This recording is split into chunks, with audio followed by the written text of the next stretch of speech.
Bien, vamos a pedir al hermano Hans que nos guíe en oración, por favor. Guíenos en Buenas oración, tardes, Hans, pastor. encomendar la clase al Señor y ya empezamos. Padre Celestial, te damos las gracias, Señor. Gracias, Padre, porque tu palabra siempre dice que la vida eterna es en conocerte a ti, Señor, y a través de tu palabra podemos nosotros verte, Señor, de tu obrar y en los estudios, Señor. El día de hoy te pedimos que tú, primeramente, nos des ese entendimiento, Señor, que viene de ti, de tu Espíritu Santo. Ayúdanos y también a poder, Señor, recibir esta palabra. Y como dice tu palabra, ser obediente, Señor, también, que eso es la bendición, Padre. Gracias, Señor. Te damos las gracias en Cristo Jesús. Amén. Amén. Muy bien. Vamos a pedir a ver a quién. Hermano Jordi. ¿Está ahí, hermano Jordi? ¿O es? Sí, pastor. Si podías leer, Jordi, Jonás, capítulo 3, del 5 al 10, por favor. Ya, ok, con todo gusto. Ya. Ya está. Capítulo 3. Del 1 Sí, al Jonás 3, del 5 al 10. 10. Ya, ok. Capítulo 3 del 1 al 10, ¿no, pastor? Así es. Ya, ok. Dice así la palabra. Vino palabra de Jehová por segunda vez a Jonás diciendo: levántate y ve a Nínive. Jordi, perdón, del capítulo 3, del 5 al 10. Ya basta. Dice así: y los hombres de Nínive creyeron a Dios, y proclamaron ayuno, y se vistieron de cilicio, desde el mayor hasta el menor de ellos. Y llegó la noticia hasta el rey de Nínive, y se levantó de su silla, se despojó de su vestido, y se cubrió de cilicio, y se sentó sobre ceniza. E hizo proclamar y anunciar en Nínive, por mandato del rey y de sus grandes, diciendo: hombres y animales, bueyes y ovejas, no gusten cosa alguna, no se les dé alimento ni beban agua, sino cúbranse de cilicio hombres y animales, y clamen a Dios fuertemente, y conviértanse cada uno de su mal camino, de la rapiña que hay en sus manos. ¿Quién sabe si volverá y se arrepentirá Dios, y se apartará del ardor de su ira y no pereceremos? Y vio Dios que lo hicieron, que se convirtieron de su mal camino, y se arrepintió del mal que había dicho que les haría, y no lo hizo. Muy bien, gracias, Jordi. Vamos a compartirla separada entonces, el PowerPoint. Muy bien. El tema para esta tarde es el arrepentimiento de Nínive.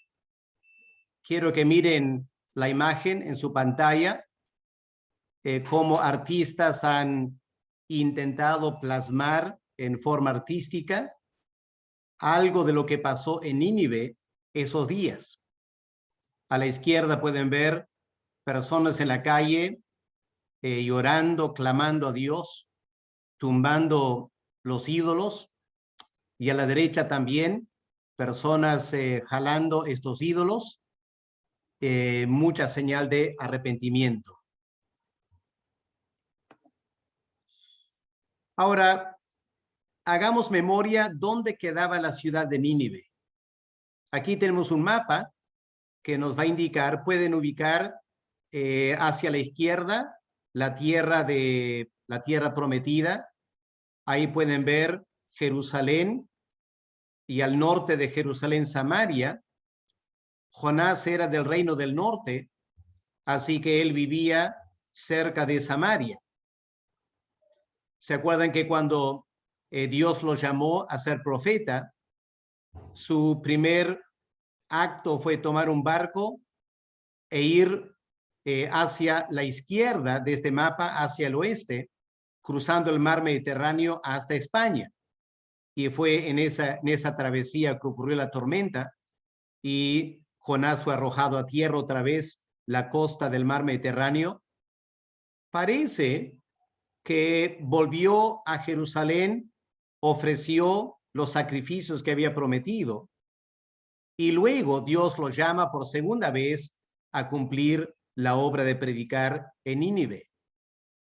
Ahora miren en el mapa a ver si pueden encontrar la ciudad de Nínive. Está hacia el norte, casi al centro de la pantalla, encerrado en azul, la ciudad de Nínive. Como dijo el hermano Manuel, un viaje largo para llegar allá.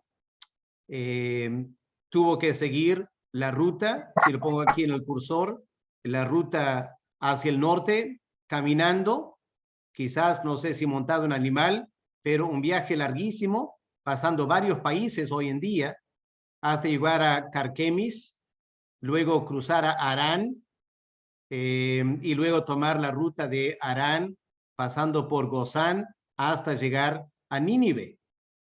Creo que Manuel mencionó un viaje de quizá un mes. Un viaje considerable. Y durante ese tiempo, ¿qué estaría pensando Jonás? ¿Qué es lo que va a pasar en Nínive? Me imagino pensando qué palabras voy a usar cuando empiezo a predicar en la ciudad. Bueno, por fin llegó a la ciudad de Nínive y en algún momento, en alguna manera, tuvo que empezar a predicar. Me imagino que predicó con mucho temor al comienzo, preguntándose qué clase de reacción iba a encontrar de la gente. Y para su gran sorpresa, la gente le empezó a prestar atención. Y poco a poco se reunió un montón de gente y hubo al final un tremendo avivamiento espiritual. Miren el tamaño de la ciudad de Nínive, la imagen a la izquierda. Y luego a la derecha, toda la gente de la ciudad clamando a Dios por un solo predicador. En un par de semanas, 2 o 3 semanas. Ahora, al fin del libro de Jonás, leemos que había 120,000 niños en la ciudad, niños. ¿Se imagina la cantidad de personas en total entonces? Y cómo en la vida Jonás logró en 2 o 3 semanas un despertar espiritual de tal magnitud que toda la ciudad se arrepintió. Creo que estamos frente al mayor avivamiento espiritual que jamás se ha conocido. Difícil encontrar en la historia humana un caso similar al de Nínive. Un solo hombre predicando, que ni era de la ciudad, llega como extranjero. Me imagino menospreciado por la gente el primer día. Pero cuando empezó a predicar, este tremendo despertar espiritual se dio y la ciudad de Nínive, como acabamos de leer, se arrepintió. Ahora, esta tarde vamos a escuchar, vamos a aprender algo acerca de ese avivamiento espiritual. ¿Cómo lo explicamos? ¿Y qué lecciones podemos aprender para la tarea de la iglesia hoy en día? Vamos a empezar mirando la fe de los habitantes, porque obviamente la predicación de la palabra generó fe en los habitantes que produjo el arrepentimiento. ¿Cómo explicamos esa fe? Creo que en primer lugar hay que decir, la fe de la gente vino por el oír de la palabra de Dios. Vamos a Romanos capítulo 10 y el versículo 17. Si tienen ahí sus Biblias, busquen Romanos 10, el versículo 17. ¿Y qué es lo que leemos aquí? El apóstol Pablo afirma, así que la fe es por el oír y el oír por la palabra de Dios. Hoy en día, mucha gente tiene ideas un poco extrañas acerca de cómo alguien puede tener fe para creer el evangelio. Algunas personas parecen alcanzar fe cuando ven un milagro, o cuando pasan por una experiencia crítica, parece que tienen fe en Dios. Pero el apóstol Pablo no tiene ninguna duda al respecto. Pablo dice que la fe que salva es una fe que viene a través de la predicación de la palabra de Dios. Es por eso, hermanos, que predicar la palabra es tan importante. Hoy en día hay gente que se ufana de hacer campañas de sanidades, campañas de milagros. Pero el apóstol Pablo hacía milagros. Pero Pablo nunca dio a entender que la fe viene por un milagro. La fe viene por la predicación de la palabra de Dios. Ahora, obviamente podemos predicar en muchas maneras. Lo importante es que sea una prédica de la palabra, no una prédica psicológica, no una prédica de pensamiento positivo. Hoy en día en la iglesia, a nivel general, hay mucha prédica que no es de la palabra, pero es la predicación de la palabra que Dios va a honrar. Ahora la pregunta es, ¿qué fue esa palabra que Jonás predicó? ¿Qué leemos en versículo 4? Jonás 3, versículo 4. La prédica de Jonás, como Manuel explicó la semana pasada, fue muy breve, aparentemente fue muy breve. De aquí a 40 días, Nínive será destruida. ¿Será eso lo único que Jonás predicó? Bueno, es lo único que tenemos en la Escritura. Lo más probable es que Jonás predicó algo un poco más amplio que eso. Pero esa fue la esencia de la predicación de Jonás. Lo interesante es, como Manuel ya comentó, en capítulo 1, versículo 1, cuando Dios le llama a Jonás a ir a Nínive a predicar, versículo 2, lo único que Dios le dice a Jonás es, pregona contra ella, porque ha subido su maldad delante de mí. Noten, Dios no dice ahí lo que Jonás tenía que predicar, era solo pregona contra ella. En capítulo 3, versículo 2, leemos, proclama en ella el mensaje que yo te diré. Pero lo interesante es que nunca leemos qué es lo que Dios le dijo a Jonás.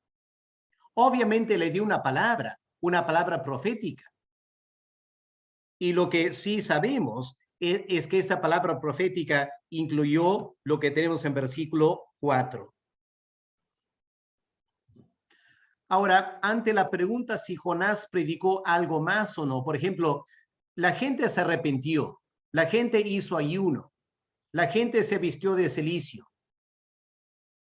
¿Será que Jonás les animó a arrepentirse? ¿Será que además de decir Nínive será destruida en 40 días y si quieren evitar eso, arrepiéntanse? Tengo ciertas dudas que Jonás lo dijo, por lo que leemos en capítulo 4, versículo 2. En Jonás 4, versículo 2, Jonás reclama a Dios que Dios había perdonado la ciudad. Y él dice, ¿no es esto lo que yo decía estando aún en mi tierra?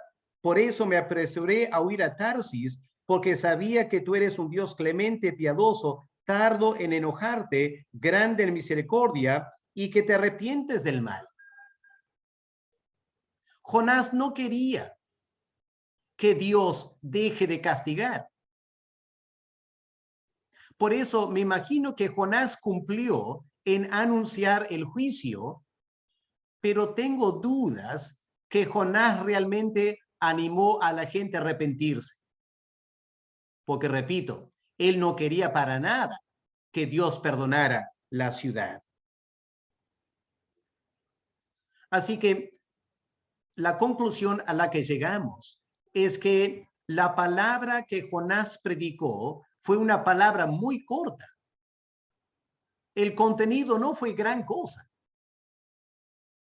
Pero aún así, esas pocas palabras, siendo palabra de Dios, provocó este tremendo despertar espiritual. ¿Qué podemos aprender de esto, hermanos? Podemos aprender lo siguiente. Si Jonás, predicando tan pocas palabras, logró ver un tremendo despertar espiritual, ¿se imaginan lo que nosotros podemos esperar de Dios teniendo mucho más palabra que predicar? Es para pensar, ¿no es cierto? Yo sé que sentimos que la gente es muy dura, no responde a la palabra, pero que esto nos anime, hermanos, esta tarde. Cuando Dios quiere bendecir la predicación de la palabra, Él lo puede hacer en escala masiva. Nuestra responsabilidad es predicar la palabra. No inventar otra palabra que pueda ser más atrayente al mundo. Eso es lo que está pasando mucho hoy en día y ha pasado a través de 2000 años. Constantemente la tentación para la iglesia es cambiar el mensaje, no predicar la palabra de Dios, sino predicar un mensaje que nosotros pensamos va a ser más atractivo para la gente. Tenemos que centrarnos en la palabra y confiar que Dios puede hacer la obra. Así que lo primero que aprendemos es que esta fe de los habitantes vino por el oír de la palabra de Dios. Un segundo detalle que quiero notar con ustedes es que la Biblia dice claramente, la gente en Nínive le creyó a Dios. Noten, no dice que le creyeron a Jonás. Miren versículo 5. Y los hombres de Nínive creyeron a Dios. Eso es muy interesante notar ese detalle. Creyeron a Dios. Quiero explicar por qué ese detalle es importante y qué debemos aprender de este detalle. Vamos al libro de los Hechos y el capítulo 8 y el versículo 12. Hechos, el capítulo 8 y el versículo 12. ¿Qué leemos aquí? Noten este detalle en la Biblia y hagan una comparación con lo que leemos en Jonás. Versículo 12. Pero cuando creyeron a Felipe, interesante, ¿no? Le creyeron a Felipe, que anunciaba el evangelio. ¿Ya? Se bautizaron. Pero si leemos el capítulo 8, vamos a encontrar, se bautizaron, pero no estaban llenos del Espíritu Santo, no habían recibido el Espíritu Santo. Eso viene después cuando Pedro y Juan van a Samaria y oran por estos ¿qué? ¿Creyentes o simpatizantes? Pero interesante este detalle. La Biblia dice, creyeron a Felipe. No dice que creyeron el evangelio. Eso es interesante. Miren también en Juan el capítulo 4. Miren lo que leemos en versículo 41 y 42, la historia de la mujer samaritana. Versículo 41. Dice, y creyeron muchos más por la palabra de él, de Cristo. Y versículo 42. Y decían a la mujer, ya no creemos solamente por tu dicho, porque nosotros mismos hemos oído y sabemos que verdaderamente este es el Salvador del mundo. ¿Pueden entender lo que el texto está diciendo? Después de la entrevista con el Señor Jesús, la mujer fue al pueblo de Sicar, o Sicar. Y los hombres le escucharon y le creyeron a ella. Y salieron para ver a Jesús. Pero cuando escucharon a Jesús, lo creyeron a él le creyeron. Y eso marcó una diferencia entre creer a la mujer y creer al Señor Jesús. Esa distinción, hermanos, es muy importante. Y aquí leemos, la gente no tanto que le creyó a Jonás. Lo interesante es que creyeron a Dios. Y este verbo y la misma expresión es interesante porque por lo que leemos en Génesis 15 y el versículo 6. Si miramos Génesis 15, versículo 6, dice, hablando de Abraham, dice, y creyó a Jehová y le fue contado por justicia.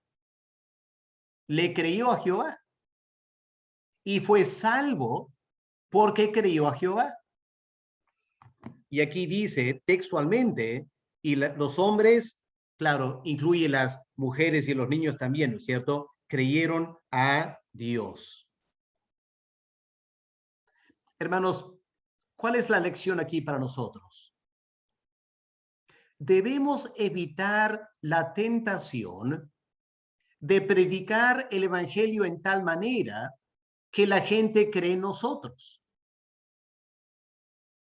A veces caemos en la tentación de querer presentar el evangelio de una forma tan dramática o tan lógica. Aprendemos diferentes estilos de predicar el evangelio, queriendo nosotros convencer al oyente. Ahora, es bueno querer que la gente crea, pero tengamos cuidado de animar a la gente a creernos a nosotros. Lo que queremos es que crean a Dios. Y esta distinción es muy importante, hermanos. Porque es posible que una persona le crea al evangelista. Especialmente si el evangelista hace algo dramático. La gente dice, wow, yo creo en ese hombre. Pero lo que todo creyente debe anhelar es que el que está escuchando no te crea a ti, sino que crea a Dios. Eso es lo importante, eso es lo que salva. Y tenemos que tratar de predicar en tal manera que eso se dé. Permítame ilustrar la tremenda importancia de este punto. Cuando yo estuve estudiando en el seminario en Inglaterra, conocí un estudiante de Corea del Sur que vino para estudiar en nuestro seminario. Él era un miembro de esa gran mega iglesia de Paul Yong-il-cho. Me imagino muchos han escuchado la iglesia enorme en Corea de Paul Yong-il-cho. Y yo quedé impactado, ¿no? Que teníamos en nuestro seminario un estudiante de esa iglesia. Él no hablaba muy bien el inglés. No entendía las clases bien. Así que él grababa las clases. Y después quería repasar las clases con la grabación. Y lo que él hacía, él me pedía que yo le ayudara explicando ciertos términos que él no podía entender. Y así llegamos a conocernos bastante bien, pasamos mucho tiempo juntos. Y yo noté algo extraño. Cada vez que nos reuníamos para estudiar, yo sugería que sería bueno orar. Yo oraba. Pero cada vez que yo le pedía a él orar, él no quería. Primero yo pensé que de repente era por el inglés, pero poco a poco empecé a sentir, esa no es la verdadera razón. Un fin de semana, él y su esposa me invitaron a quedar con ellos para descansar un fin de semana en su casa. La esposa casi no hablaba inglés. Había que comunicarnos por traducción. Pero durante ese fin de semana, yo me di cuenta que la esposa sí amaba al Señor, aunque no podíamos comunicar muy bien. La forma que ella hablaba del Señor me hizo entender que ella realmente amaba al Señor. Y resultó que en ese fin de semana también me percaté que había problemas en su matrimonio. Y querían que yo les ayudara, yo siendo soltero. Y escuchándoles a los dos hablar, poco a poco salió su experiencia matrimonial.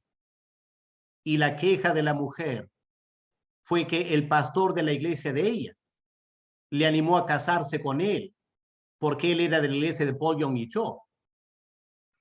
Y ella me dijo, yo creo que mi esposo no conoce al Señor. Eso encajaba con lo que yo sentía.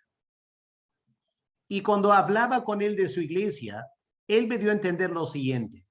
La iglesia de Paul Yong Cho había crecido tanto, no solo por la oración de los miembros. Había otra cosa que pasaba en esa iglesia que no sale en los libros. Y él me comentó que los miembros eran motivados a invitar amigos a la iglesia. Pero en Corea, la cultura es tal que alguien no te va a aceptar una invitación así para ir a tu iglesia si tú no le das un regalo. Así que había que darle un regalo. Y él me comentó medio jactándose que en la iglesia había muchas personas que regalaban, escuchen bien, regalaban a sus amigos hasta un carro para que vayan con ellos a la iglesia. Y eso me dio a entender que tanta gente en esa iglesia no conoce al Señor. No creían en Cristo. Era como ese chico en el seminario. Y aquí Jonás dice que la gente, no tanto que le creyó a Jonás, creyeron en Dios. Y eso dio lugar a un tremendo despertar espiritual. Y hermanos, hoy en día esa es la gran necesidad.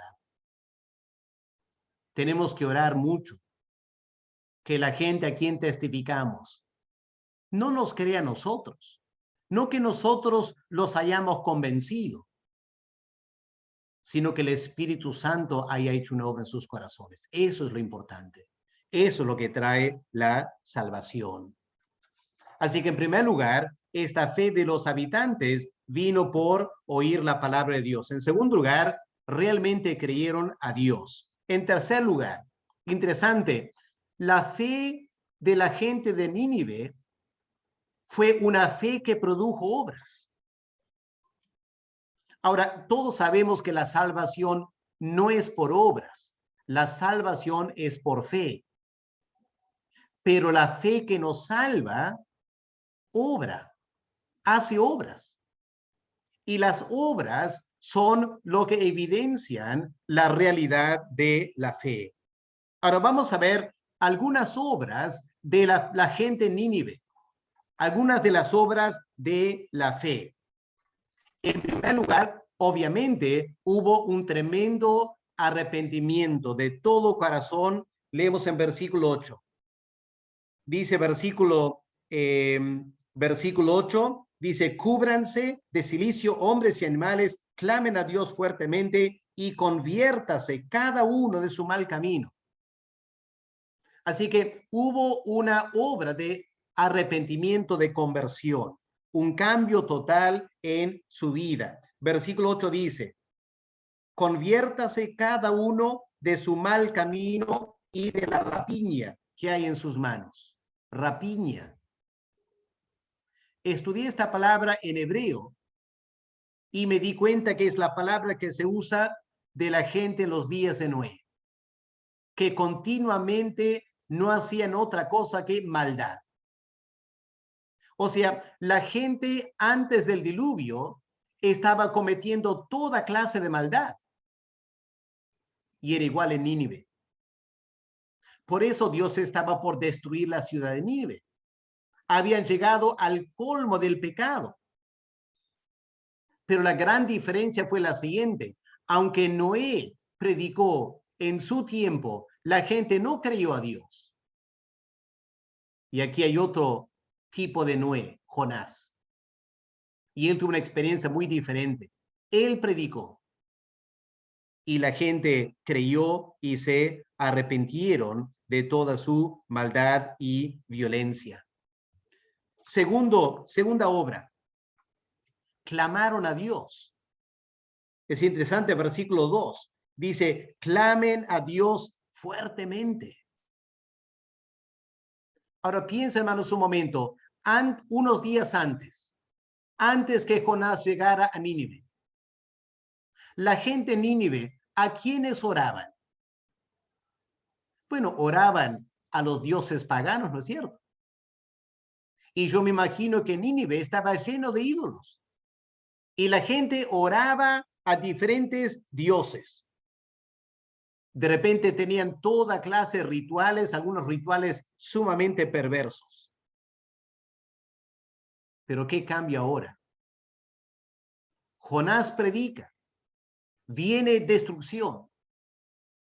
La gente cree a Dios y empieza a clamar con voz en cuello. Dejan a un lado todos sus dioses, dejan todos los ídolos. Jonás no tenía que animarles a cambiar. Jonás ni quería que cambien. Jonás no quería que cambien. Jonás no quería que se arrepientan. Él no quería que Dios los salvara.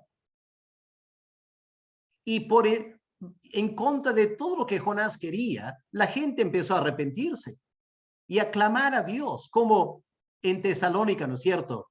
El capítulo 1 de Tesalonicenses, primera Tesalonicenses, el apóstol Pablo dice cómo la gente en Tesalónica abandonó a los ídolos y empezaron a clamar a Dios.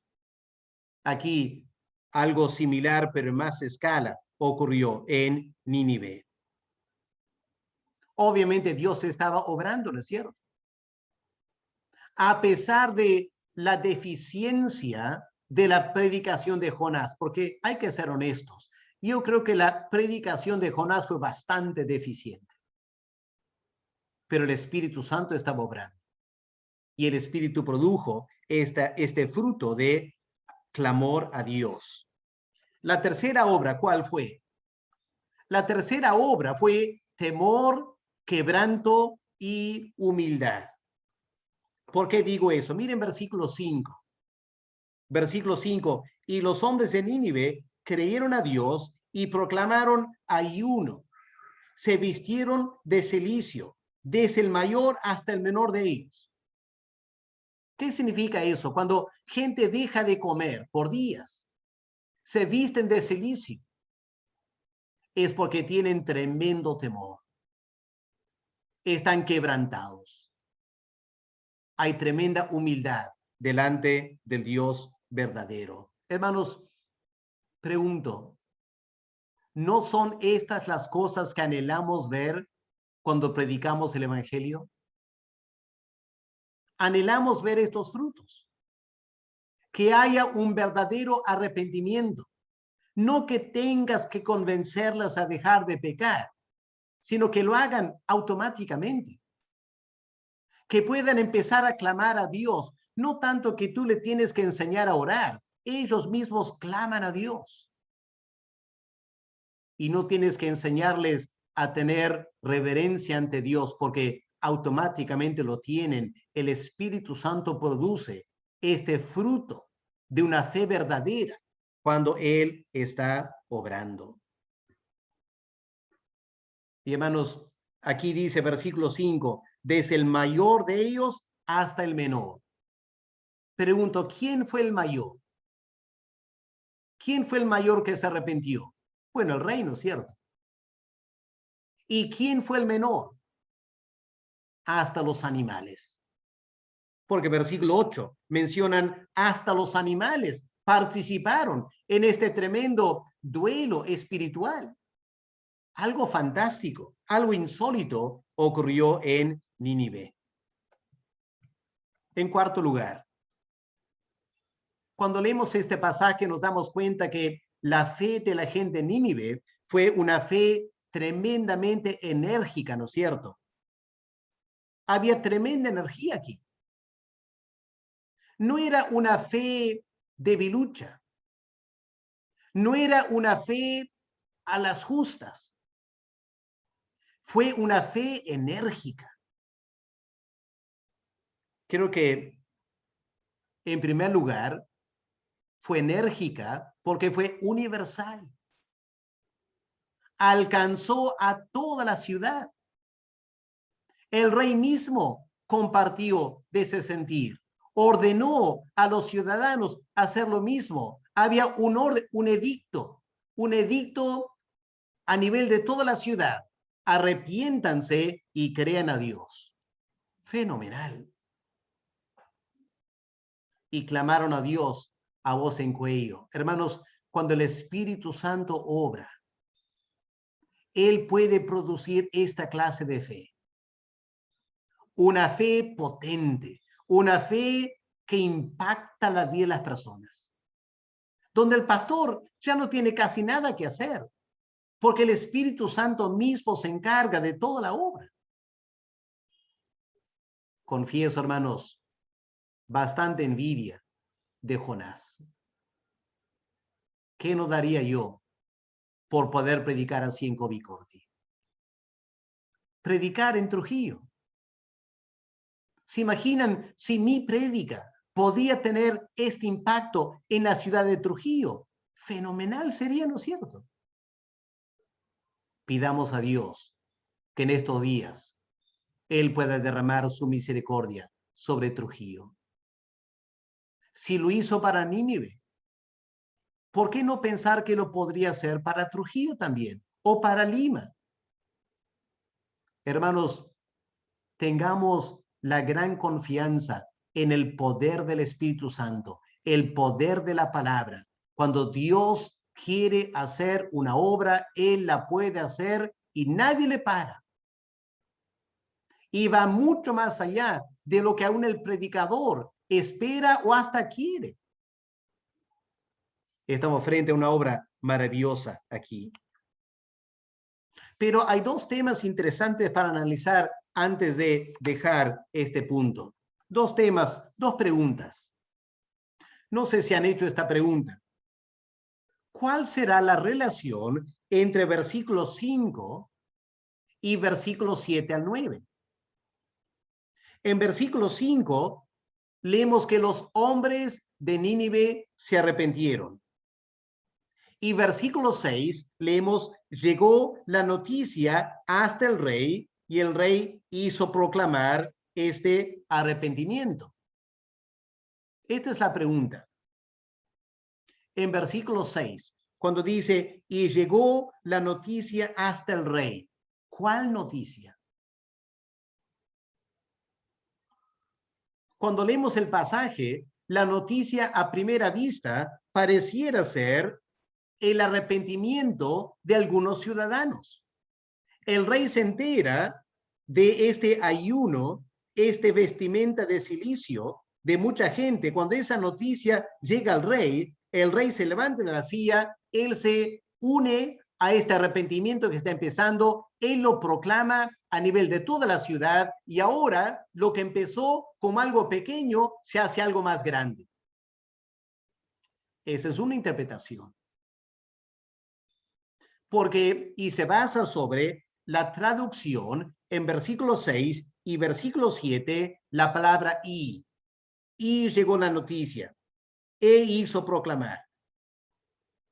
Pero hay una versión de la Biblia donde la palabra no es y, sino la palabra por qué.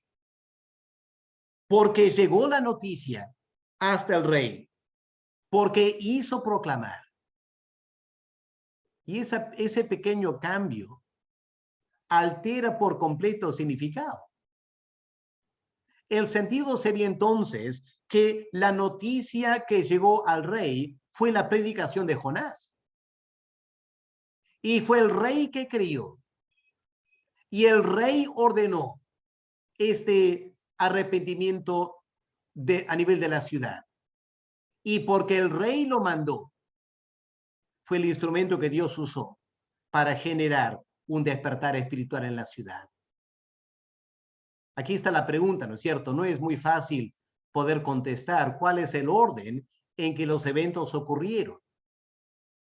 Quizá lo más factible es seguir el orden que está en la Reina Valera ahora. Que primero Jonás predica, unos cuantos se convierten. Esa noticia de la conversión llega a los oídos del rey. El rey quizá invita a Jonás a predicar. Jonás predica ante el rey.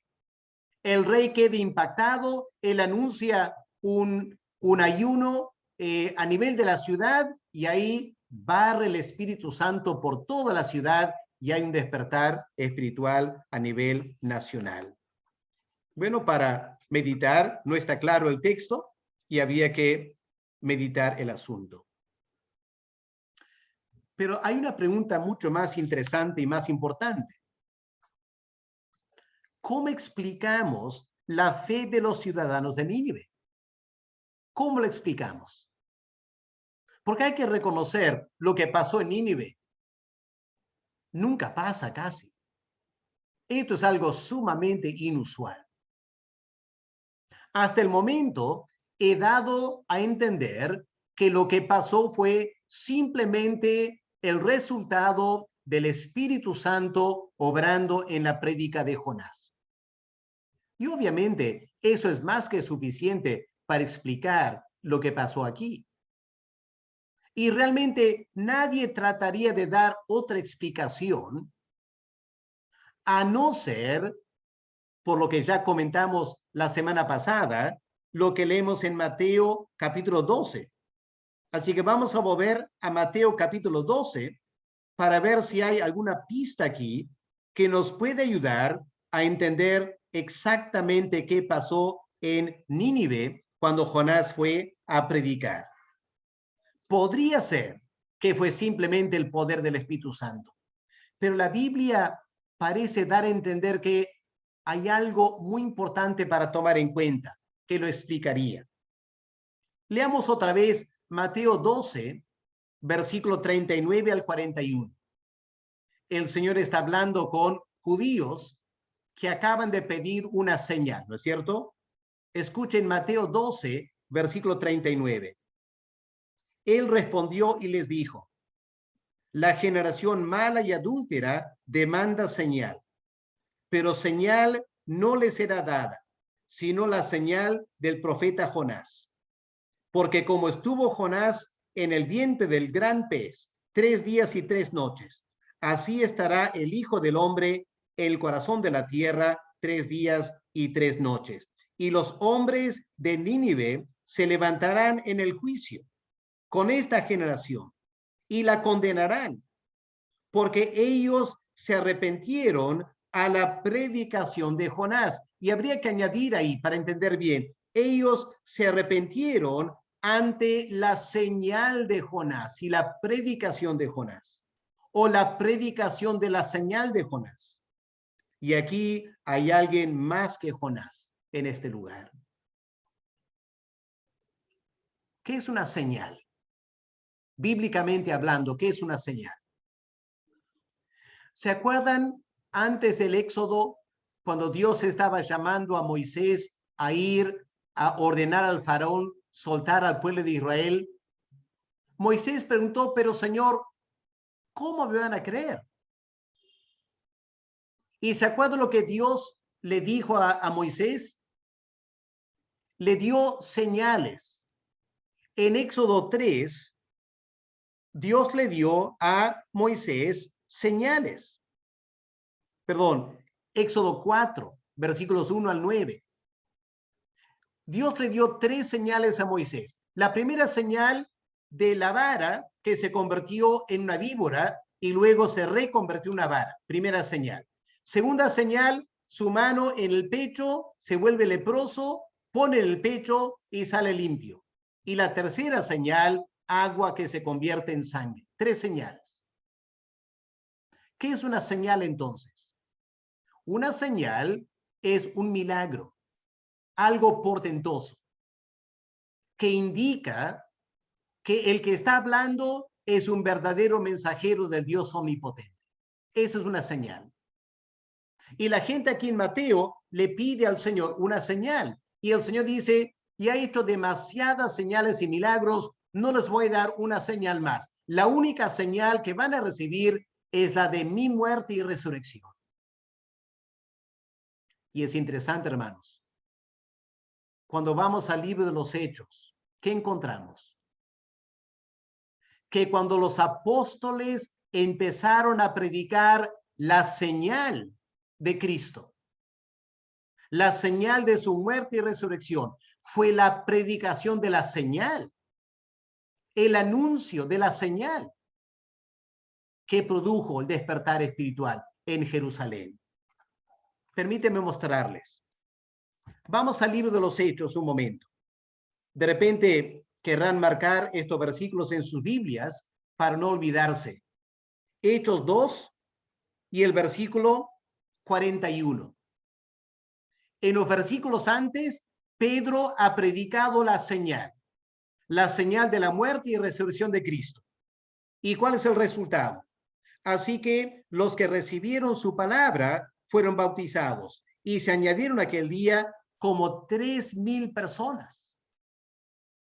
O sea, antes de la señal, casi nadie se convirtió. Durante los años del ministerio de Cristo, casi nadie se convirtió. Pero cuando la señal se da y Cristo muere y resucita, y los apóstoles ahora están predicando la señal, eso es lo que genera la fe. La palabra de la señal fue lo que creó la fe. Miren en capítulo 4 de Hechos, el versículo 4. Pero muchos de los que habían oído la palabra creyeron, y el número de los varones era de 5,000. Así que un día 3,000. 2 o 3 días después, 5,000 más. Ya van 8,000. Ahora, ¿qué leemos en versículo 33? Hechos 4, 33. Y con gran poder los apóstoles daban testimonio de que, pueden ver, de que ahí, de la resurrección del Señor Jesús. Ahí está la señal, ¿no es cierto? Ahí está la señal. Los apóstoles dieron testimonio de la señal. Lo hicieron con gran poder y abundante gracia era sobre todos. O capítulo 5 de Hechos. Miren versículo 14. Hechos 5, 14. Los que creían en el Señor aumentaban más, gran número, así de hombres como de mujeres, tanto que sacaban los enfermos a las calles y los ponían en camas y lechos, para que al pasar Pedro, a lo menos su sombra cayese sobre alguno de ellos. Y aun de las ciudades vecinas, muchos venían a Jerusalén, trayendo enfermos, atormentados de espíritus, y todos eran sanados. Ante la señal. Capítulo 6, versículo 7. Y crecía la palabra del Señor, y el número de los discípulos se multiplicaba grandemente en Jerusalén. ¿Qué pasó en Jerusalén entonces? Cuando los apóstoles predicaron la señal de Cristo, su muerte y resurrección, eso desató el poder del Espíritu Santo y se convirtió masivamente la ciudad de Jerusalén. ¿Habrá pasado algo así en Nínive? Pregunto. ¿Habrá pasado algo así en Nínive? ¿Hay base bíblica para comprobar eso? Bueno, creo que lo hay. Miren en Lucas, el capítulo 11 de Lucas y el versículo 29. Lucas 11, el versículo 29. ¿Qué leemos en versículo 29 y 30? Y apiñándose las multitudes comenzó a decir: esta generación es mala, demanda señal, pero señal no le será dada, sino la señal de Jonás. Ahora noten versículo 30. Porque así como Jonás fue una señal a los Nínive, fue una señal. Así que no es solo que una señal ocurrió. No es solo que Jonás tuvo una experiencia parecida a la de Cristo. No, lo que el Señor está diciendo es, Jonás fue una señal. La experiencia de Jonás de morir y resucitar, esa señal fue lo que impactó en Nínive. Me parece que en esa manera el Señor en Lucas 11, 29 está indicando que aunque Jonás predicó anunciando destrucción, en alguna manera la gente de Nínive se enteró de la muerte y resurrección de Jonás. Ahora pregunto, ¿será que Jonás les contó? Bueno, si Jonás les hubiera contado, diciendo, ¿sabes qué? me tiraron al mar, me ahogué, un gran pez me tragó, 3 días después resucité y me arrojó a tierra. ¿Le habrán creído? Porque Jonás lo dijo, ¿le habrán creído? A no ser que tenía señales en su cuerpo de los ácidos de la ballena o el gran pez. Pero planteo una segunda alternativa. ¿Qué si los marineros le contaron? Imagínense la situación que al empezar a predicar en Jonás, había un marinero que estuvo en esa barca, que podía dar testimonio, lo tiramos al mar. Ese hombre estaba muerto. ¿Cómo que está aquí predicando? Y ese marinero o marineros le habrán preguntado a Jonás, oye, ¿qué te pasó? Te echamos al mar. Y ahí sale la señal. Y cuando la gente escucha a los marineros, y los marineros, ¿qué dijeron? Dijeron, el Dios de Jonás estaba muy molesto. Quería matar a Jonás. Y creó esta tremenda tormenta. Lo tiramos al mar y la tormenta se tranquilizó. ¿Eso qué significa? Que Dios es capaz de cambiar. Está tan cerca a matar a todos. Y de repente se tranquilizó la tormenta y todos vivimos. Y francamente, diría el marinero, yo pensaba que Jonás estaba muerto, pero mira, aquí está vivo. ¿Por qué? Porque su Dios le dio una segunda oportunidad. Y cuando la gente en Nínive escucha eso, aunque Jonás no haya dicho nada de arrepentirse y que Dios les podía perdonar, la gente suma 2 más 2, saca 4 y dice, si Dios cambió y salvó a los marineros y también salvó hasta Jonás, ¿por qué no confiar que podría perdonarnos a nosotros también si tan solo nos arrepentimos? Ahora, yo seré el primero en no ser dogmático, porque la Biblia no lo dice explícitamente. Pero me parece que la Biblia indica que la gente en Nínive se enteró de la muerte y resurrección de Jonás. Jonás fue la señal para Nínive. Entonces se enteraron. Pero dudo que haya sido Jonás quien nos contó. Y eso me hace especular. Si algún marinero estaba en Nínive en ese tiempo, él saca a la luz la señal y la gente se arrepiente masivamente. Bueno, lo dejo a ustedes para que lo piensen, lo mediten, pero me parece muy interesante este paralelo con el Señor Jesús. Y explicaría, tal como la predicación de la señal de Cristo generó la conversión masiva de gente de Jerusalén, la predicación de la señal de Jonás creó esta fe. Dios usó eso para crear la fe en Nínive. Para terminar, hermanos, pasemos al último versículo 10 y ver el juicio de Dios se detiene. ¿Qué leemos en versículo 10? Jonás 3, el versículo 10. Y vio Dios lo que hicieron, su arrepentimiento, su ayuno, vestido de cilicio, etcétera. Vio Dios lo que hicieron, que se convirtieron de su mal camino y se arrepintió del mal que había dicho que les haría y no lo hizo. Así que en primer lugar, la Biblia afirma, hubo un arrepentimiento de Dios. Un poco raro usar esa palabra, ¿no es cierto? Por eso lo he puesto aquí en comillas, entre comillas. Dios, entre comillas, se arrepintió.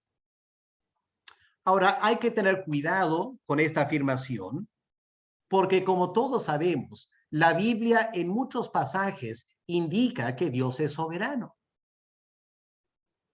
Y porque Dios es soberano, Él hace todas las cosas según lo que Él determina. Él no está esperando que el hombre haga ciertas cosas para que Dios decida qué es lo que él va a hacer. No, Dios es soberano. Él hace lo que él quiere aquí en el planeta Tierra. Hermanos, veamos unos versículos, ¿ya? Creo que tenemos unos minutos para unos versículos. Vamos a Números 23, el versículo 19. ¿Qué leemos en Números 23, el versículo 19? Voy a leer y ustedes pueden meditar después en el texto. Dios no es hombre para que mienta, ni hijo de hombre para que se arrepienta. Él dijo y no hará, habló y no lo ejecutará. Claramente afirmando que Dios no es un Dios que cambia. No es como los hombres, para cambiando. Dios no se arrepiente. Miren también en 1 de Samuel, el capítulo 15 y el versículo 29. 1 de Samuel, capítulo 15 y el versículo 29. ¿Qué leemos aquí? Además, el que es la gloria de Israel no mentirá ni se arrepentirá, porque no es hombre para que se arrepienta. Vamos a Malaquías, el último libro del Antiguo Testamento. Malaquías, vamos al capítulo 3 y el versículo 6. ¿Qué leemos? Malaquías 3, versículo 6. Porque yo, Jehová, no cambio. No cambio. O Santiago capítulo 1 y el versículo 17. ¿Qué leemos en Santiago 1 y el versículo 17? Toda buena dádiva y todo don perfecto desciende de lo alto del Padre de las luces, en el cual no hay mudanza ni sombra de variación. Dios no cambia. Así que la Biblia enseña que Dios no es un Dios cambiante. No dice un día va a hacer algo y otro día cambio de opinión. Sin embargo, hay algunos otros versículos que parecen indicar que eso es exactamente lo que Dios hace, que se arrepiente. Esto es lo extraño. Miren, en Génesis, el capítulo 6, tenemos un ejemplo. Génesis 6, el versículo 6. Lo que parece ser una total contradicción de los versículos que acabo de leer. ¿Qué leemos en Génesis 6, el versículo 6? Y se arrepintió Jehová de haber hecho hombre en la tierra. Textualmente lo dice. Se arrepintió Jehová. Qué extraño. Pero si la Biblia dice que Dios no es hombre para arrepentirse, ¿cómo es que aquí dice Jehová se arrepintió? O miren, en 1 de Samuel, el capítulo 15 y el versículo 11. 1 de Samuel, el capítulo 15 y el versículo 11. ¿Qué leemos aquí? Dios hablando a Samuel dice, me pesa haber puesto por rey a Saúl. Me pesa, me arrepiento. Me arrepiento de haber puesto a Saúl como rey. O segunda de Samuel, capítulo 24 y el versículo 16. Segunda de Samuel 24, versículo 16. Y cuando el ángel extendió su mano sobre Jerusalén para destruir, Jehová se arrepintió de aquel mal. Bueno, podía citar otros versículos, pero creo que eso es suficiente. Hay un problema aquí, ¿no es cierto? Por un lado, hay textos que dicen, Dios no se arrepiente, no es hombre para arrepentirse. Y luego hay otros versículos que dicen, Dios se arrepintió. Y Dios envió a Jonás a Nínive diciendo, en 40 días voy a destruir la ciudad. Y en versículo 10 dice, y Dios se arrepintió. Y no destruyó la ciudad. ¿Cómo manejamos eso? Hermanos, aquí estamos frente a un fenómeno que se encuentra repetidas veces en la Biblia, que es muy importante saber interpretar bien. Es lo que llamamos antropomorfismos en la Biblia, cuando se trata de Dios, antropomorfismos. Obviamente ese término complicado viene de la palabra para hombre, ¿ya? Antropos, un hombre. Yo no sé si alguna vez te has puesto a pensar cómo Dios se comunica con nosotros. ¿Qué idioma usa? Bueno, obviamente Dios usa un lenguaje humano para comunicarse con nosotros, porque somos seres humanos, ¿no es cierto? Si Dios hablara de otra manera, simplemente no lo entendiéramos. ¿Pero es Dios hombre? No, Dios no es hombre. Así que el lenguaje humano no es el lenguaje de Dios. Lo que Dios está haciendo es, Dios se acomoda a nuestro lenguaje, porque si no lo hiciera, nadie lo entendería. Sería imposible conocer a Dios. Así que Dios usa lenguaje humano. Pero ¿se imaginan el problema para Dios?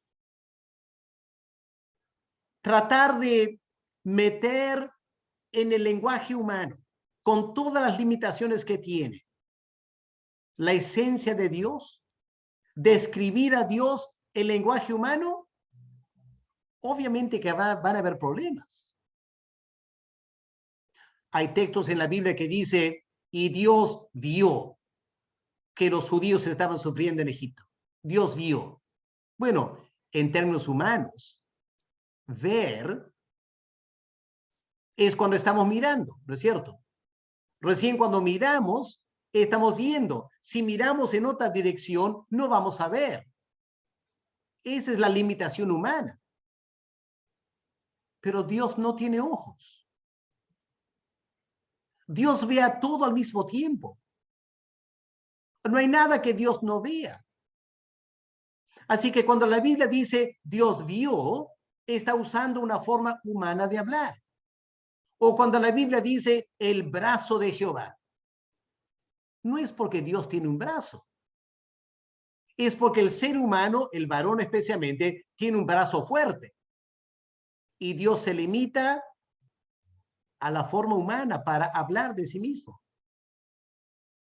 Ahora, el ser humano a veces decide hacer algo y luego cambia de opinión.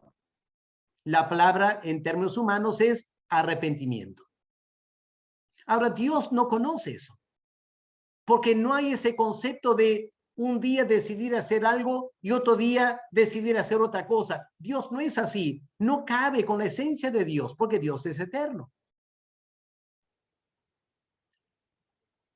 Pero hay profundidades en Dios. Hay complejidades en Dios. Que no hay términos humanos, no hay vocabulario humano que Dios puede usar. Y lo más cercano es esta palabra arrepentimiento. Así que a veces cuando Dios quiere dar a entender que Dios nunca cambia porque todo lo que Él hace está establecido, Él usa esta palabra arrepentimiento diciendo Dios no se arrepiente. Con eso lo que está queriendo decir es Dios nunca comete errores y nunca se arrepiente de un error que cometió. Eso es imposible con Dios. Pero esta misma palabra arrepentirse se usa en otros contextos, no porque yo me he equivocado en algo, sino porque una situación se ha dado que me ha llevado a actuar en otra manera. Y Dios adopta esa palabra, es la misma palabra, arrepentimiento, para enseñar otro concepto muy diferente. Y es lo que Dios está haciendo aquí. Hermanos, cuando Dios envió a Jonás, ¿se acuerdan por qué Jonás no quería ir? ¿Qué es lo que hemos leído en capítulo 4, versículo 2? ¿Por qué no quería ir Jonás a Nínive? Porque a Jonás le latía, como decimos, le latía a Jonás que Dios iba a perdonar. Y Jonás no quería eso. Y efectivamente Dios perdonó. Pero Dios siempre tenía la intención de perdonar. Es lo que Dios había determinado hacer, perdonar a Nínive.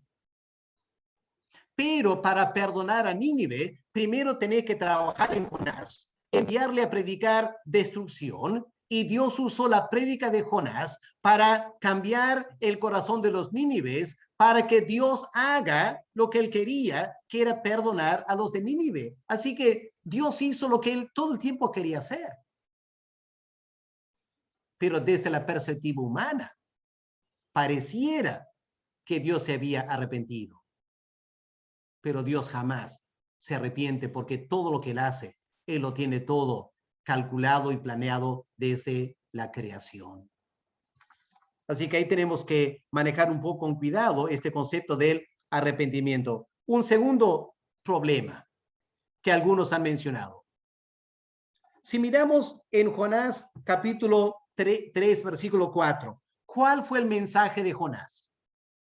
¿Cuál fue la profecía de Jonás? En 40 días Nínive será destruida. Pregunto, ¿ocurrió? ¿Fue destruida la ciudad? No, no es cierto. Dicen algunos. Entonces, Jonás fue un falso profeta. Un falso profeta. Él anunció algo que no ocurrió. Y algunos dicen, eso lo hace un falso profeta. Me parece que eso no es la manera de manejar este texto. Los profetas están llenos de mensajes de juicio. Y al mismo tiempo, personas como Isaías, Ezequiel, Jeremías, etcétera, dijeron, arrepiéntanse para que no ocurra esto. Así que estaban anunciando algo y al mismo tiempo estaban diciendo, no tiene que pasar eso si ustedes se arrepienten. Y claramente eso es lo que estaba pasando aquí. Con la diferencia que Jonás no quería que se arrepintiera. Y Jonás no quería que Dios lo perdonara. Pero Dios no está a la merced de lo que el profeta quiere o no quiere. Dios hará lo que él ha determinado. Y Jonás anunció destrucción. Y Jonás quería que Nínive sea destruido. Pero Dios estaba usando a Jonás para producir arrepentimiento, para no destruir la ciudad. Jonás no fue un falso profeta. A Jonás le latía, esto era lo que iba a pasar. Él siguió anunciando juicio, pero en su corazón sabía, Dios no va a destruir, porque si no, ¿para qué me envió? Mi anuncio va a producir arrepentimiento. Y cuando se arrepienten, Dios no va a cumplir, porque lo que Dios realmente quiere hacer es perdonar. Y aunque Jonás no quería que eso ocurra, eso fue lo que realmente ocurrió. Así que no hay que acusar a Jonás de ser un falso profeta. Jonás sirvió a Dios contra casi su voluntad. Y Dios lo usó para cumplir lo que Dios quería hacer, que era perdonar la ciudad de Nínive con un testimonio. ¿Testimonio para quién? Bueno, concluimos, hermanos. Después de este evento en Nínive, Jonás volvió a Israel. ¿Se imaginan la pregunta que le hicieron? Y Jonás, ¿Dios destruyó Nínive? Y Jonás, con una cara agachada, medio molesto, dice, no, no pasó eso. ¿Cómo que Dios no destruyó? No, Dios lo perdonó. ¿Pero cómo le perdonó Dios? Porque se arrepintieron. Y el momento que Jonás dice a Israel, porque se arrepintieron, fue una espada en su conciencia. Porque los profetas de Israel estaban anunciando juicio a Israel. Israel debía responder bien a la palabra de Dios, cosa que no estaban haciendo. Y Jonás sabía, si el pueblo de Israel no responde bien a la palabra de Dios Dios no va a perdonar, Dios va a castigar. Y le dolió en el alma a Jonás que la gente que él no quería que se arrepienta, se arrepintió. Y la gente por quien él oraba y lloraba que se arrepienta, Israel nunca se arrepintió.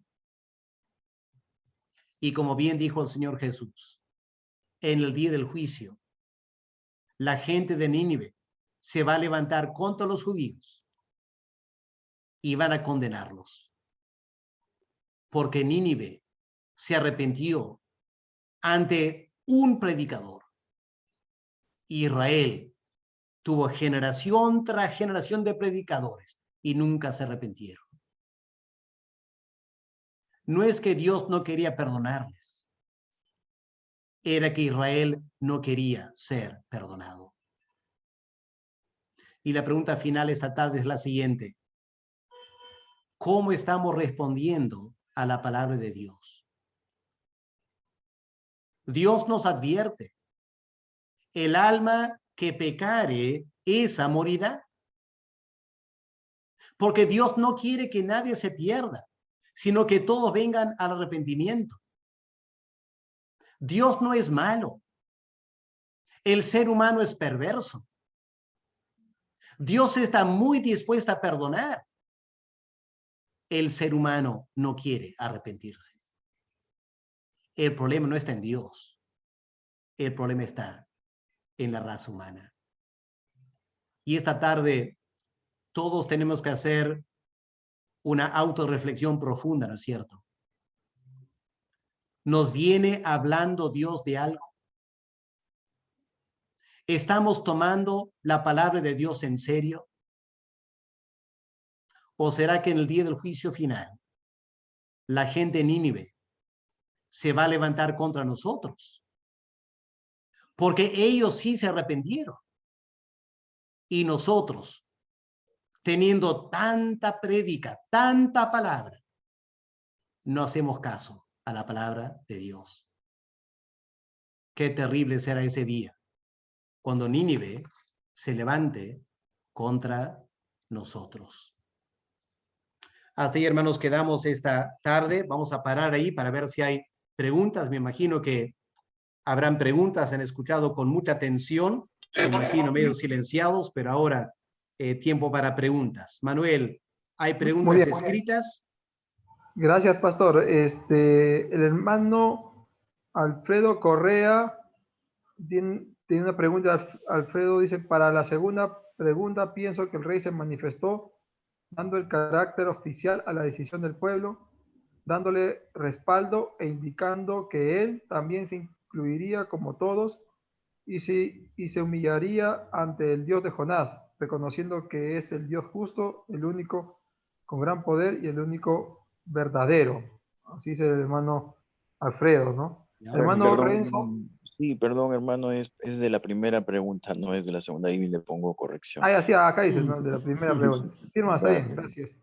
Hermano Renzo Farfán dice: cuando Dios dice que se arrepiente de haber, pastor, en Génesis, cuando Dios dice que se arrepiente de haber creado al ser humano, ¿se refiere más a un profundo pesar y dolor? Su micrófono, por favor. Claro, sí, sí. El dolor de Dios de ver a su creación portándose mal, en términos humanos, Dios sintió algo parecido a lo que nosotros sentimos, pero no es exactamente lo mismo, ¿no? Es antropomorfismo. Muy bien, pastor. El hermano Francisco dice: pastor, entonces la desobediencia de Jonás estaba dentro de los propósitos de Dios. Todo está en los propósitos de Dios. Todo está en sus propósitos, ¿ya? Judas Iscariote traicionó al Señor, pero estaba todo ya predeterminado, ¿ok? Judas Iscariote fue responsable por traicionar a Cristo, pero Dios el Padre lo tenía parte de todo lo que iba a pasar para que Cristo muriera. Y de igual manera, Jonás estaba predestinado a ser una señal. Pero cuando él huyó, él no huyó pensando voy a hacer una señal para Nínive. Eso no era su intención. Él huyó en desobediencia a Dios. Solo que la Biblia indica que Dios está por encima de nuestra desobediencia. Y Dios es capaz a veces de usar nuestra desobediencia en sus propósitos. Pero esa desobediencia nunca puede ser un pretexto, porque cuando estamos desobedeciendo, no estamos queriendo hacer la voluntad de Dios. Así que nosotros somos culpables de nuestra desobediencia y Dios en su soberanía controla hasta nuestra desobediencia para cumplir sus propósitos. Esa es la magnificencia de la soberanía de Dios en cómo Él controla este universo. Muy bien, pastor. No hay ninguna consulta más, al menos escrita. No sé si hay tiempo usted quiere para que haya alguna consulta de los hermanos por Ya, algunos minutos, si hay preguntas que quieran hacer, adelante, hermano. indíquenos con la mano alzada. Pastor, por favor, si nos pudiera explicar acerca de que Dios se arrepiente. ¿Cómo explicaría segunda de Crónicas 7:14 en este caso? Se dirige al pueblo elegido, pero Nínive no era el pueblo elegido. A ver, ¿cómo lo explicaría, pastor? Es un poco más para clarificar la idea. Ya, Dios tenía a Israel como su pueblo especial. Y dentro de ese pacto, a través de Salomón, Dios dice, si mi pueblo se humilla y busca mi rostro, entonces yo sanaré su tierra. Pero Dios no es un Dios diferente cuando trata con los gentiles. Entonces, cuando Dios perdona a Nínive, está actuando dentro de su carácter, que es general para todos, ¿no? Entonces, no hay ninguna contradicción. Lo que Dios hacía para Israel, Dios también podía hacer para los gentiles. Por eso estamos aquí esta tarde, porque Dios nos ha tratado como si fuéramos judíos, ¿ya? Siendo gentiles, el nuevo pacto. ¿Ok? Muy bien. Muy bien. Hay otra pregunta escrita. ¿Dios entonces utiliza esa desobediencia para sus propósitos? Tomando como ejemplo, pero no lo provoca, ¿cierto? ¿O cómo podría ser más claro ese tema? Gracias, pastores. Ya, es un tema muy misterioso, la interacción entre la soberanía de Dios y nuestra responsabilidad, pero nunca podemos echarle la culpa a Dios. En el caso de Judas Iscariote, ¿quién puso en su corazón traicionar a Cristo? ¿Qué dice la Biblia? Satanás puso en su corazón. Así que el que instigó la desobediencia fue Satanás, no Dios.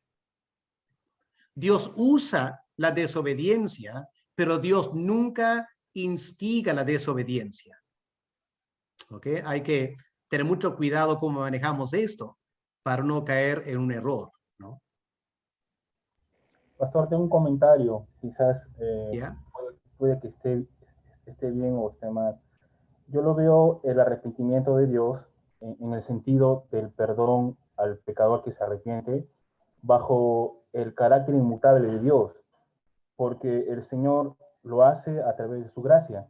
O sea, a través de la gracia infinita, el Señor se permite, o sea, entre comillas la palabra arrepentirse, porque en lo que hace el Señor es perdonar al pecador. Y eso está dentro de su carácter inmutable. El Señor siempre va a perdonar porque está bajo la gracia planeada de antes de la fundación del mundo, como dice Pablo. Entonces, bajo ese punto, Dios tiene toda la libertad de arrepentirse las veces que Él desea cuando el pecador viene a Él. Entonces, bajo ese punto lo yo observo. Y Anthony, muy bien, excelente, ¿ya? Eso nos ayuda mucho, porque Dios siempre actúa con fidelidad. El alma que pecare, esa morirá. Es la fidelidad de Dios a su palabra. Pero también, si confesamos nuestros pecados, Él es fiel y justo para perdonarnos y limpiarnos de toda maldad. Dios es fiel a su palabra también. Así que Dios siempre es fiel, Dios nunca cambia. Si una persona peca, Dios lo va a condenar. si una persona se arrepiente, Dios le va a perdonar, ¿ya? Porque Dios siempre actúa dentro de los parámetros de lo que Él ha revelado. Gracias, Anthony. Eso nos ayuda bastante. Pastor Héctor, adelante. Sí. Buenas tardes, hermanos pastor, buenas tardes. Una consultita, mire, en el versículo 9 hay una dificultad para mí, ¿no? Porque sabemos que el rey se arrepintió, tuvo fe, ¿verdad? Tuvo fe porque escuchó la palabra y se arrepintió. Pero sin embargo, acá dice que él no sabía si realmente Dios los iba a perdonar o no. Él dijo, quizá Dios se arrepienta, se vuelva y se aparte el ardor de su ira, ¿no? Entonces, ¿cómo contrasta esta duda acerca de que si realmente Dios los iba a perdonar o no, con la verdadera fe que tuvieron para arrepentirse? Porque acá pareciera que hubiera fe para arrepentirse, pero no fe para creer que Dios los puede perdonar, ¿no? Esa es la duda que tengo, ¿no? Gracias, pastor. Ya, gracias. Interesante pregunta. Creo que lo podíamos contestar en dos maneras. En primer lugar, uno podía decir, bueno, estas personas eran paganas, ¿no? Pensar que de repente van a tener una plena fe evangélica como alguien que ha escuchado por 40 años la palabra, poco difícil, ¿no? Entonces,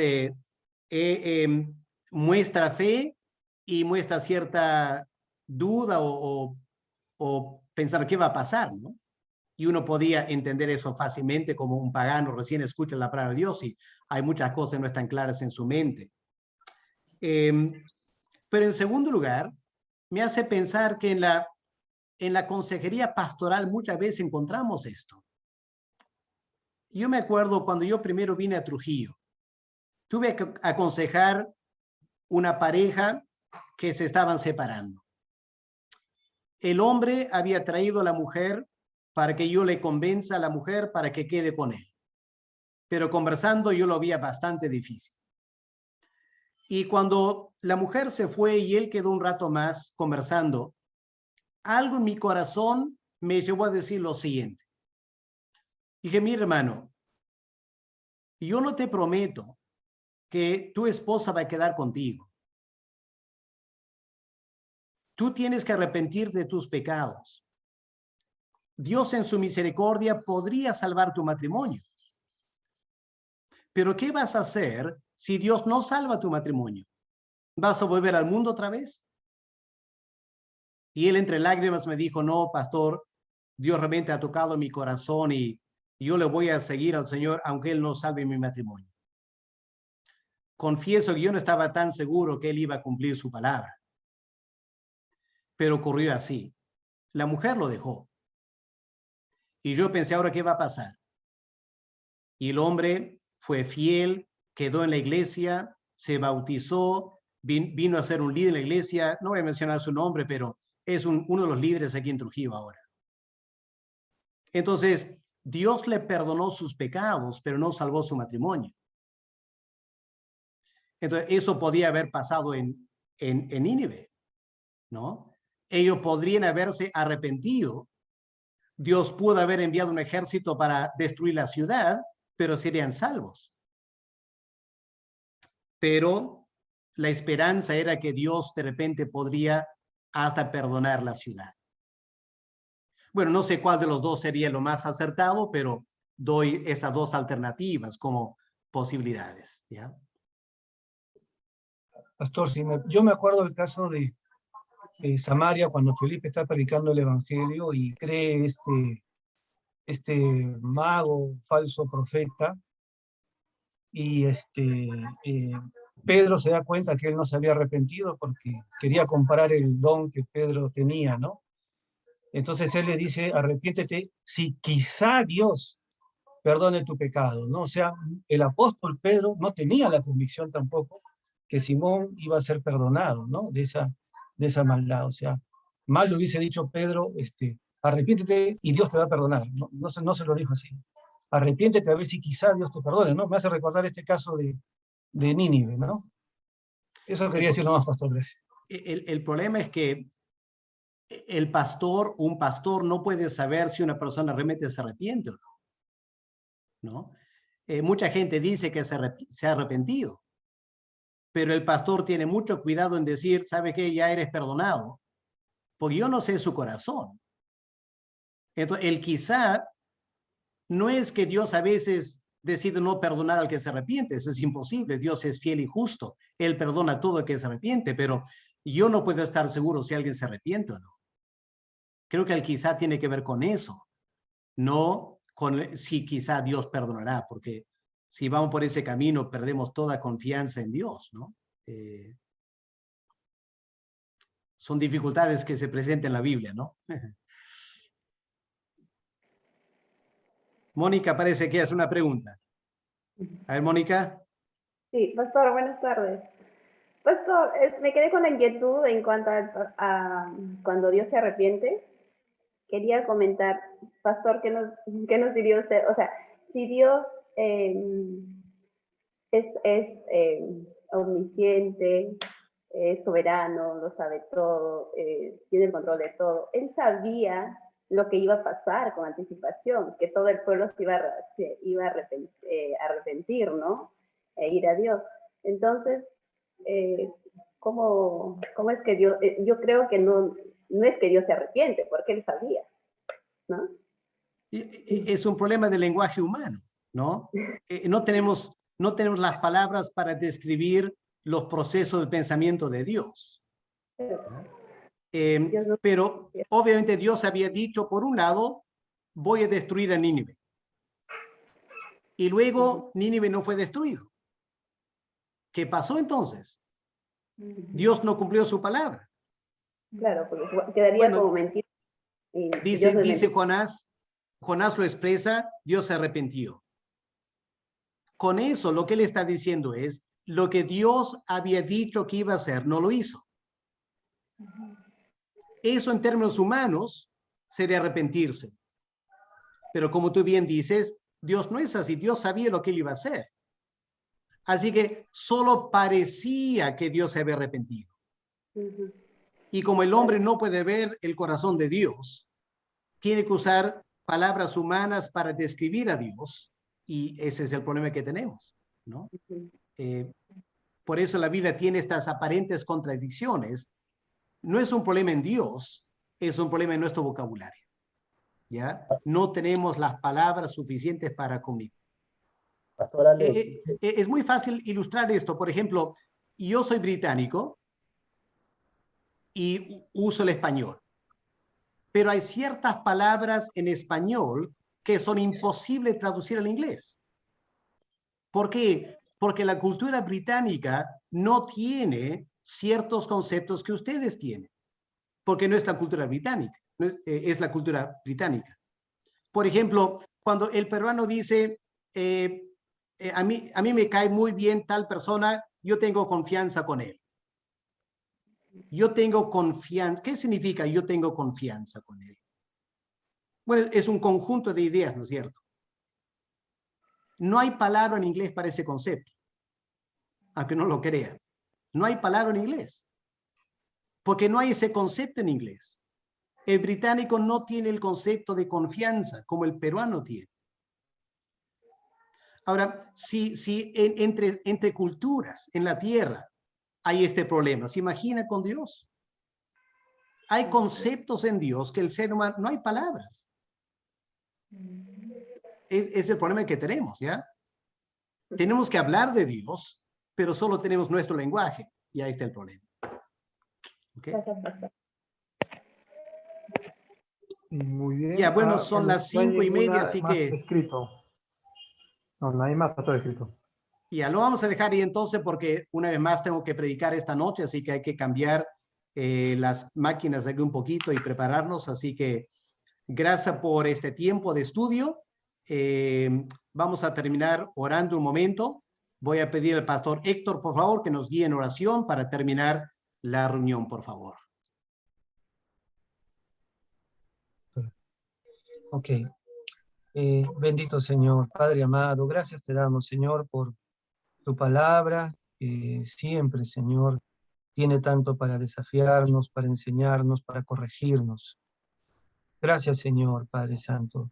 Te pedimos, Señor, que esta palabra no solamente esté muy presente en nuestros corazones durante toda esta semana, sino que también la podamos poner en obra, Señor, todo lo que aquí hemos aprendido.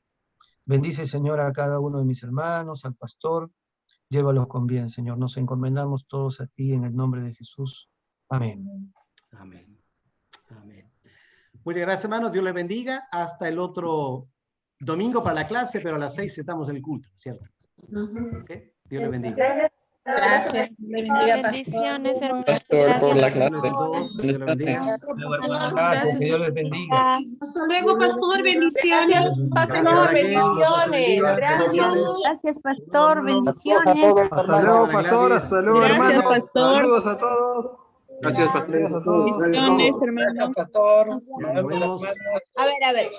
Gracias, Wilfredo, por tu ayuda. Dios te bendiga. Bendiciones, hermanos. Ya. Vamos. Hasta luego, entonces. Dios le bendiga. Hasta luego. Habla, Héctor.